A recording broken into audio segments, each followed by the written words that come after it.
বিগত 17টি বছরে যদি কোনো মানুষ মারকে হাসপাতালে যায় দেখতে গিয়েছেন কে?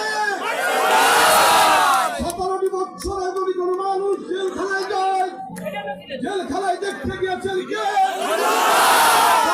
কারাগারে যায় তাকে জামিন করার জন্য চত্বরে বসে থেকেছেন কে? বাড়িতে বারবার অপরাধে বাড়ি ভাঙচুর হয়েছে, তার নাম কি? বাড়িতে মিটিং করতে যে বারবার ডিবি পুলিশের আক্রমণের শিকার হয়েছি, তার নাম কি?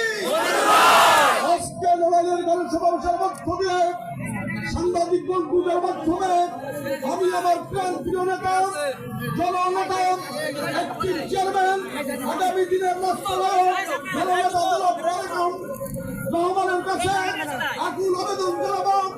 আজকে বিএনপির যে ধারণ বাহক লড়াই জেলা বিএনপিকে যে আগুনে রেখেছে তার ভবনীতে বাংলাদেশ জাতীয়তাবাদী দলের পতাকা আকাশে উড়েছে। সেই মন্দিরের সামনে সংসদ সদস্য